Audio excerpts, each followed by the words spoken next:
Il y a une instrumentalisation de la police, une dérive dans les missions de la police et de son utilisation qui n'est plus, comme moi j'étais rentré au service de la population pour le bien-être général, mais pour des besoins de communication, on se sert de la police, on la jette en pâture s'il y a besoin. J'ai toujours essayé d'être à l'intérieur pour essayer de réformer les choses qui pouvaient se réformer de l'intérieur et aujourd'hui c'est devenu impossible malheureusement.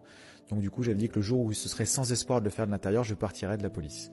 Voilà, on est arrivé à ce point de non-retour. Dans la police nationale, on est sanctionné non pour commettre des violences. Il y a eu tout le mouvement des Gilets jaunes avec des personnes qui sont mortes, comme Madame Zinette Brebouane.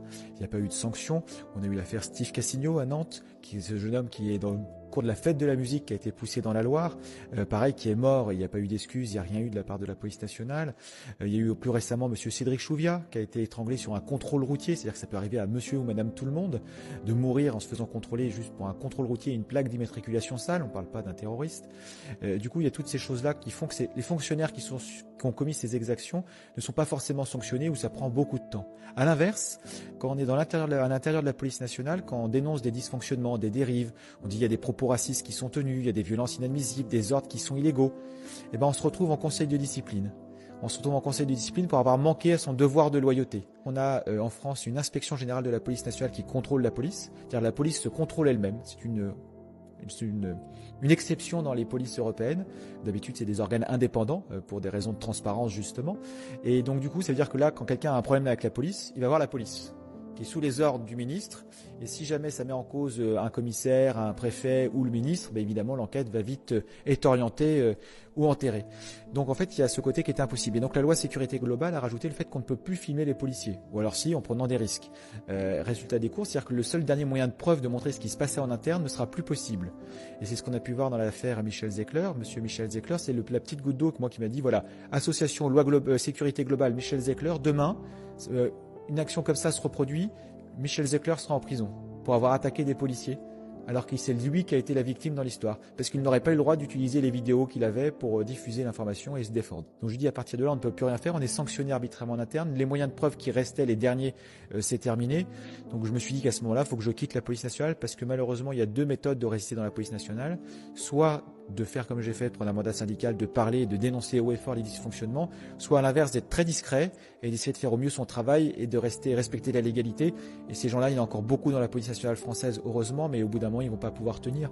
D'ailleurs, je fais la petite aparté, c'est que c'est pas pour rien que la police française a un taux de suicide de 1 par semaine quasiment, parce qu'il y a une perte de sens du métier, un management délétère et que rien n'est mis en place. Et la seule réponse du ministre a été de mettre en place un numéro vert qu'on appelle quand on a le temps, et quand on est en plus grande détresse, en plus grande souffrance, c'est pas à ce moment-là qu'on appelle ce numéro de toute façon. Et dans les faits, le nombre de suicides n'a pas changé. Donc en fait, il y a cette instrumentalisation de la souffrance pour faire bien dans l'opinion publique. À côté de ça, ça coûte des vies aux policiers, parce que les policiers meurent en c'est la première cause de mortalité des policiers en service, malheureusement, en France. Et à côté de ça, la population ne se reconnaît plus dans sa police. Aujourd'hui, quand quelqu'un voit un policier, il se dit qu'est-ce qu'il va me trouver? Voilà, je veux dire, en caricaturant à outrance, les honnêtes citoyens ont peur de la police. Et les délinquants, les criminels, on rigole. Il y a des gens violents qui rentrent dans la police nationale et qui ne sont pas encadrés. Donc le problème déjà est au niveau du recrutement. Qui on recrute dans la police nationale et pourquoi certaines personnes vont passer le filtre. À l'heure actuelle, depuis que M. Macron est président, le niveau du concours de la police nationale est passé à 8 de moyenne la première année du quinquennat. La deuxième année, comme il n'y avait pas encore assez de candidats qui réussissaient, ils ont baissé le niveau du concours, ils sont quand même pris à 8 de moyenne. Et on se retrouve avec des élèves gardiens de la paix, donc le premier grade dans la police nationale, qui défrayent la conique dans une école de police parce qu'ils ne respectent pas le confinement et ils agressent quasiment les policiers qui sont chargés de la garde de l'école. Donc je veux dire, c'est les gens demain qui seront policiers. Et la police nationale française veut tellement avoir des policiers sur le terrain plutôt que de la qualité mais de la quantité, c'est que ces policiers qui sont en école de police, s'ils consomment du stup, s'ils conduisent en état d'ivresse, n'ont pas de sanction pénale, ils ont juste des points en moins sur leur moyenne. C'est-à-dire que le but, c'est de les faire sortir quoi qu'il arrive. La plupart du temps, et après quand il y a un événement médiatique, le ministre dit « moi je veux que les policiers soient sanctionnés », donc les attentes seront conformes à la commande du ministre. Et quelle que soit la raison, le problème de l'IGPN, c'est pas la vérité qu'il cherche, c'est à faire plaisir aux autorités supérieures.